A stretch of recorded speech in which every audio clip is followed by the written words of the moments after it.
তরকারিতে লবণ বেশি হলে যেমন প্রসেস করে কমানো যায়, তেমন যদি কিছু মানুষকে প্রসেস করে ভালো করা যেত, মনে খুবই শান্তি পেতাম। তো আসসালামু আলাইকুম, কেমন আছেন সবাই? আশা করি ভালো আছেন।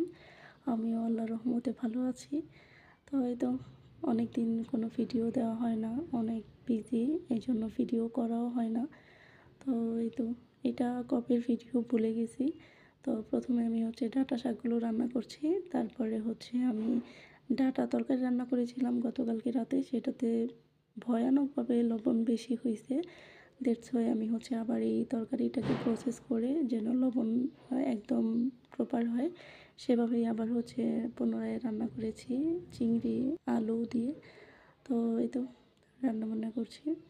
তো সবার কি অবস্থা? রমজান কেমন কাটছে? রমজান তো চোখের ইশারায় চলে গেল এবার আমার কাছে মনে হচ্ছে।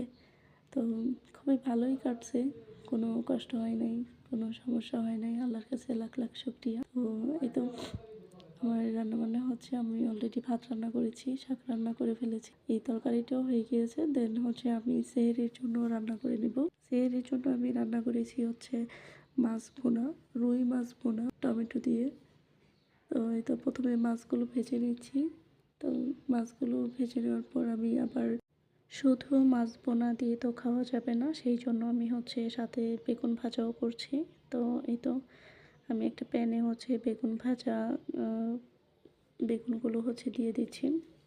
তারপর আমি মাছগুলো উল্টিয়ে, মাছ যখন ভাজা হয়ে যাবে একই কড়াইয়ে আমি রান্না করে নেব। কারণ মাছ যেই তেলে ভাজা হয় সেই তেলে যদি আপনি মাছ ভুনা বা তরকারি রান্না করেন তাহলে ফ্লেভারটা অনেক সুন্দর আসে। পেঁয়াজ আর মরিচ আমি একদম ভালোভাবে ভেজে নিই, একদম বেরেস্তার মতো।